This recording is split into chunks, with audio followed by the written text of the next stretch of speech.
and welcome to another edition of Wander and Muse with Heather, the podcast that shines a spotlight on creatives who are making the world a better place. Go ahead and take a look at wanderandmuse.world or find Wander and Muse with Heather wherever you listen to podcasts to get inspired by all my previous guests. On today's episode, you'll get to meet illustrator, comic artist, author of graphic novels, Blue Delliquanti. We'll also chat about how Blue will contribute illustrations for an upcoming play called Drawing Lessons. We'll get into all sorts of stuff. But Blue, why don't you go ahead and start? Just tell the listeners a little bit about yourself. Yeah, sure thing, Heather. It's good to be here. So my name is Blue Delliquanti. I'm a professional comic artist, writer, and teacher. I have been making comics professionally for over 10 years. I have serialized a online comic called Oh Human Star. I've written graphic novels like Across the Field of Starlight, Meal, and Adversary, and I teach classes in comics at the Minneapolis College of Art and Design. Let's start with that because I love hearing about what either college classes or college majors are available now that would never have existed back when I went to school. So talk about how that even came to be that you're teaching comic classes at the Minneapolis College of Art and Design. I just think that's so cool. So give us a little backstory on that. Yeah, sure. There are a handful of comics programs around the country. A lot of them are at art schools like Savannah College of Art and Design. There's one in RISD in Rhode Island. Oh, There's sure. SVA, a few out in California. But MCAD is one of the most high-profile schools in that regard in the Midwest. You can get a bachelor's degree in comic art. I teach classes at various levels of the program. There's an introductory class for students who are pursuing the major and starting, or maybe just like comics curious. I teach a class in the fall. I'm teaching one right now that is specifically about environmental design and perspective drawing and world building. That is really, really fun. And then I also teach a class for professional practice, which is for students who are on their way out the door, and gives them practical skills like how to read a contract, how to design a business card, that kind of thing. And yeah, it's a lot of fun. Something that's interesting about comics, because there are so few degree programs for it, many of the teachers don't necessarily come from a like traditional teaching program where you have, say, an MFA. I was invited in about 5 years ago because I had 10 years of working experience, like industrial experience. I'd been invited in as like a guest speaker a couple of times, and they, I guess, saw something in me that they wanted to bring to like one of their adjunct teaching classes. So they've brought me in, and I've been mostly active like every semester ever since. I love that. And how cool that they discovered you. It would have still been amazing if you approached them with your idea and they said, yeah, let's go for it. But the fact that they actually discovered you, that's pretty impressive. That's awesome. The arts community here is pretty close knit. It's not like a small town, but it's cozy, and there's a lot of like comics people, and the folks at MCAT who've been running the program for a while, like they pay attention to like folks in the local community. So I always kind of get to know about what's going on through the MCAT bubble. That's awesome. And so did you go for formal education, the college route, when you were younger? I did. I mean, I went to a liberal arts college, and I went to kind of an unusual one that specializes in more like they turn out international relations and economics degree people. There's a lot of traveling that is part of the program that I went to. So I actually got to travel a lot to Europe, especially in college. And something that was kind of nice about that program, it was such a small school, and it's such a non-art centered school that I learned to advocate for the things that I wanted to do. I've read a lot of comics while I was entertaining myself in college, and that was how I got interested in the online comics community. People who serialize comics independently, they'll draw and like maybe post a page a week or something like that, and just tell their own stories, which often are like kind of niche or something that you wouldn't necessarily find in mainstream publishing. So I made a lot of friends that way. I read a lot of really interesting things that way. And that was how I started getting into comics, was posting my own work online on my own website. That's so cool. Looking back when you were younger, do you remember any particular comics that really resonated with you, that inspired you? Yeah, I mean, so I'm about 35 and I got really interested in reading comics in like the late 90s, early 2000s when I was in Mhm. middle school. And the comics industry was going through a lot of changes at that time. We were right on the cusp of all those like superhero movie adaptations. So there was a big push for putting out comics that were more accessible to people who'd like seen movies but didn't really know all the lore, you know? Okay. The internet was becoming more accessible, so there were a lot of people making online comics. And then this was also around the time that a lot of Japanese comics, manga, were being translated and brought over higher amounts. So I was of that generation of like kids who would sit in the aisle of a Barnes and Noble and read a Japanese manga volume like cover to cover. The comics that really influenced me are kind of from all of those worlds. I read a lot of X-Men and superhero comics. I really loved the manga series Full Metal Alchemist. That really informed the kind of genre work that I wanted to do. You know, there's online comics that everyone from a certain era kind of read, like, you know, like Achewood or, you know, Penny Arcade or that kind of thing. I kind of just like Right. absorbed everything. I really Right, wanted to right. take out and everything and learn from it. Right. I was checking out your Oh Human Star, which is sort of Mm-hmm. sci-fi. And Yes. what I saw, at least, I really liked that it seemed monochromatic, how there'd be a completely blue panel and then a Mm-hmm. completely orange panel. I really liked the monochromatic because I remember growing up, you think of comics and so colorful, and I'd get my silly putty and smush it Mm-hmm. across comics and then stretch it out and that sort of thing. So to see this in a monochromatic, I thought was just a really cool way to deliver it. How Thank did that you. come to you? Yeah. I for that comic in particular, that's a device for showing what time period it's set in. Oh Human Star Okay. is a story about a trio of characters, and there's lots of flashbacks to a previous time in their lives. So the main setting, the setting that's like set in their near future, that's like the blue, and then when it flashes back to those characters like history with each other, that's like that pinkish orange. There's like Yeah. a that like it helps kind of ground the reader in figuring out like where in this character's history they are. Oh, that's smart. I like that. Color Thanks. coded flashback timeline. No, that's really Mm-hmm. smart. I didn't realize that, but that's very cool. Thanks. And let's also talk about your graphic novel, The Across a Field of Starlight. Talk about Mm-hmm. that.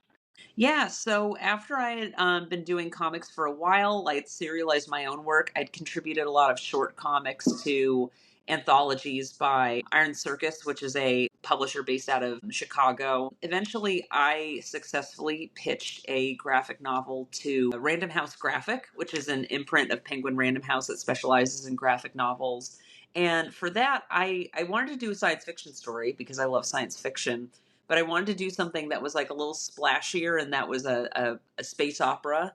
And I was really interested in that like era of space opera that you saw a lot in the 70s. Star Wars is the most well known example, but if you look at pulp novels from the 70s, or the first attempt at a Dune adaptation was in the Oh, yeah. 70s, and there's very, very groovy, brightly colored science fiction concept art from that era that I wanted to really try and pay homage to when I was working Right. on it. Like, it's a very different coloring style from Oh Human Star, but the story itself is for younger readers. It's about a lot of subjects that I like exploring in my work for adults, but with a teen audience in mind, and that was a really fun challenge. Right. And speaking of teen audiences, I think we should Mm-hmm. definitely talk about this play that's coming up because it was interesting when I was reading more. It can be from children to teenagers to high schoolers, although they're not quite suggesting too young of kids so they can sit still for the hour and a half and understand some of the concepts that are being shared. Let's talk about drawing lessons. And that's coming up October 8th through November 10th in Minneapolis, Minnesota at the Children's Theater. So talk more about how that all came to be. So the Children's Theater Company is basically within the same footprint as MCAD. They're within one block of each other, as well as like Okay. the Mia, which is like one of our best museums in the metro. They received a grant. I think it might be like a federal grant. It was a grant to commission original work for that theater, and one of the plays that is being created as a result of that opportunity is drawing lessons. And this is being put together by a team, like a playwright and director team, Michi Baral and Jack Tamburi, who've worked together on other projects before. They're Okay. both really enthusiastic about comics, and they wanted to incorporate comic imagery and a way of like using comics like to pair with, actors live drawing and other really interesting techniques with work made by a professional artist. So they reached out to people within the MCAT umbrella to try and find a collaborator to work with in that way. So that ended up being me. I consulted with them. I answered some questions about comic history and how one might go about teaching comics to a new learner. And then I also have been working with the team, the production team, on massive amount, like over 100 illustrations that will be part of the set design, part of the like Wow. projection to like show off the characters' emotional states. It's really cool and innovative what they're doing for this. That sounds amazing. And a quote that I saw on the childrenstheater.org website was from Jack Tamburi. He said, "Comic books taught me how to read." And I just Yes. love that little nugget because I think so many people can relate to that. Because I Yeah. remember pulling out the comics from the newspaper where my parents were reading all the news, but I was looking at the comics, and it's in those digestible little nuggets of copy where you can start catching Hmm. on to what the words mean, especially because the illustration matches the storyline too. And so I just loved that quote from him. Yeah, reading comics and learning to understand visual storytelling and emotions from comics, that's a really universal experience when you're a kid. And learning to like drawing and expressing yourself through drawing is a really universal experience from being a kid. It's really only as you get older that you start being self-conscious about it, or your relationship with your creativity changes, and a Yes, lot of people step away from making art, and it's a shame. And I right. think that's It is. something that this play is really thinking about in a relationship with its audience, encouraging people to think of drawing as not something that's like reserved for the few with talent or quote unquote talent. It's something that you Right. can like practice and continue to work on and have fun with throughout your life. I completely agree. And because I made a living as a muralist for many Mm. years when I was younger, and people would say, when they would see my work, and they'd say, "Oh gosh, I can't even draw a stick figure." And They I would always say always that. say, It's "What are always you that talking phrase. about?" Yeah, I was like, everyone. And it doesn't have to be photorealism. I mean, it can Hmm. be anything that you want to express, it can be a squiggly line. And so Hmm. I completely agree with what you were just saying about how as children, everyone's drawing, and there are all these just like wonky, disproportionate line drawings that have so much character and personality. And then somewhere along the lines, they either feel or are told that they're not good, and then they stop. And it's such a shame. Hmm. Yeah. I agree. If you can think ahead to the audience that's going to see the play, what do you think? What sort of emotions do you think are going to be conjured up because of what they observe? I mean, this is a play that deals a lot with the idea of anxiety and trying to figure out how to express yourself and how you feel in a way that can often be difficult. And I think a lot of kids struggle with this idea of anxiety, especially if your life has changed in some significant way or if you feel kind of alone or isolated. I think a lot of adults feel that way too. Sure. So hopefully this like gives them a chance to like relate and find someone who like find a example of a character who is expressing their feelings in a way that like audience members also can. I mean, I also think like it's a funny play. There's a lot of like really like interesting like emotional components to it that are really meaningful. But yeah, I really want people to feel empowered to draw and create after they step out of the play. That's fantastic. And what tips do you have to people when they pick up a pen or pencil? Like, how should they begin? Something that we talk about in the play, something that the characters talk about amongst themselves, and something I was talking to, the actors who are drawing on stage, is that a lot of what comes with drawing is learning to see the world in a more active way, like, looking at things around you and being able to break them down into shapes or breaking them down into lines or in light and dark areas, and just kind of being more active and intentional about what you see around you. Because if you start drawing what you see and not what you think you see, and especially if you practice ways to draw it quicker, draw it simpler, draw it with fewer lines, then a lot of times it's easier to capture the essence of a thing. If you draw a shoe and you have to draw it in like 20 seconds, with enough practice, you can capture the essence of the shoe, right? Or like, a tree or your cat or like anything like that. It's just something that you practice, kind of like you practice throwing a football or you practice cooking. It's something that you just practice and eventually you get that muscle memory. And Right. it's way less intimidating. Definitely. And I think it's really important to not be afraid to be messy. Oh, of That, course. yeah, that Yeah. what you first start out drawing doesn't have to even be the final product. Or even if it is and the finished product is messy, that's Mm-hmm. fine too. As long Mm-hmm. as you've expressed yourself and it has some, personality, right? As long as it tells a story. You're clearly an artistic person. So what was it about this style of illustration that attracted you the most rather than going down different avenues of artwork? I just was really drawn to the capabilities of what comics can do as a storytelling tool. We're kind of like a visual culture anyway. A lot of how we communicate important information is through sequential images.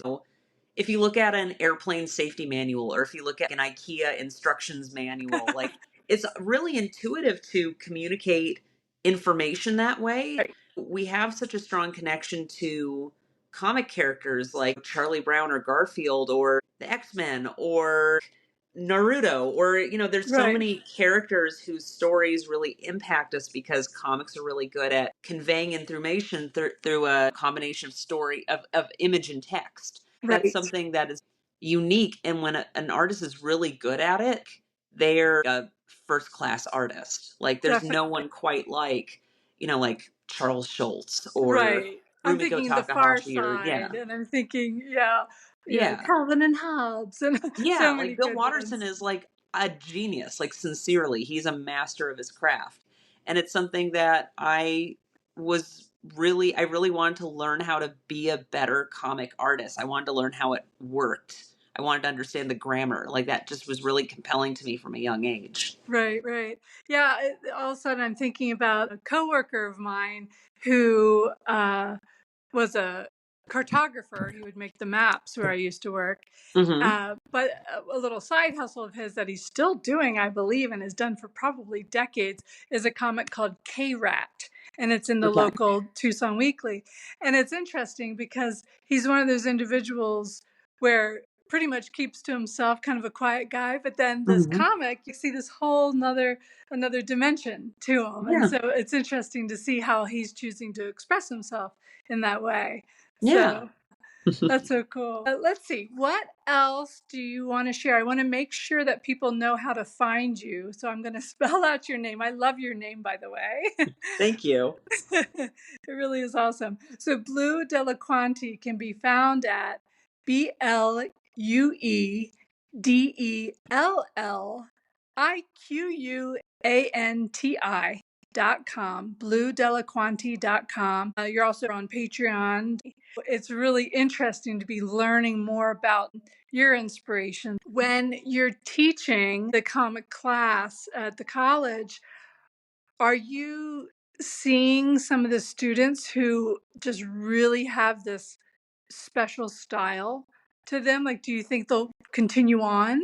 Yeah, I mean, ideally, we're preparing them for a career of some kind after college. I try to bring out in everybody is to figure out what comics captured their imagination first and trying to figure out how to evoke that in their own style. And for a lot of people, it's cute and fun or funny. Some people are doing something that's like really experimental and strange. And what's really interesting is, we have a lot of students who are coming from other degree programs. Like they'll go on to do a degree in animation, or I had one guy one semester who was a sculpture major, but they, like that challenge of like kind of changing their brain, like how their brain perceives and tells stories from Right. their chosen medium to comics, and seeing that, that like diversity of ideas, but also that like shift in their storytelling over time is like really exciting. I love that. Definitely. Yeah, and it just really stimulates their noodle to be able to branch out in an entirely different direction. Mm-hmm. And what's cool when people try different avenues of art is then when they go back to, say, the sculpture, Yeah. it's the comic is actually going to end up influencing the sculpture. Yeah. It just kind of everything bounces off of each other. The more you dabble in, the more you evolve as an Absolutely. artist. Yeah, cool. Absolutely. What else do you want to share with the listeners? All my work can be found online pretty easily through my name. I have a Patreon that kind of supports my ongoing practice of creative work, in addition to the teaching work that I do, the freelance Uh-huh. work that I do. The entirety of my online comic that I serialized for 8 years, Oh Human Star, is available on its own website, ohhumanstar.com. You can read all 8 years of the archive. Wow. And a lot of my work can be found in libraries. Across the Field of Starlight is especially, I think, easy to find in library systems, which was great. It was chosen as an ALA book a year or so ago. So my work's out there. It helps Yeah. that my name is very easy to Google. Right. Yeah, definitely. And I saw the awards you've won. So let's mention that. You had the 2018 Prism Hmm. Award, the 2019 Lambda Award, Hmm. 2017 James Tiptree Jr. Award, Hmm. long list honoree. I mean, that's really, it's not like you need awards to enjoy what you're doing, but it certainly is nice when you get a little recognition. Yeah, they're nice. I have some on my shelf and they're cool to look at. There's one that's like a local comic convention award that's like a ink pot on a wood platform, and those are very, very stylish. That's cool. I want to make sure that people know about the play drawing lessons again. They can head over to childrenstheater.org forward slash drawing. So children's theater, and theater is kind of the like old fashioned way of spelling theater with the RE at the end instead of. And the ticket prices are super reasonable, between $15 and $58, I guess, depending on where your seat is. Hmm. And it's at the Children's Theater Company in Minneapolis, Minnesota. And again, you're at bluedelliquanti.com or patreon.com/Blue Delliquanti. And I just want to say, keep doing what you're doing, because you have such a great style. And what's going on in your head now as far as future ideas or future plans? What's next? I'm working on a graphic novel that I think I can't share that many details of Ooh. yet. It's one of those projects where, it takes like 2 years and then you wait 6 more months for it to come down the pipe. But it is a science fiction graphic novel based on a work by a fairly well known science fiction writer, that I'm Okay. super looking forward to coming out. It's like exactly the kind of thing I like to make. I love it. Well, I've enjoyed talking to you so much. Thank you. It was a pleasure. All right. Take care. Thanks, Heather.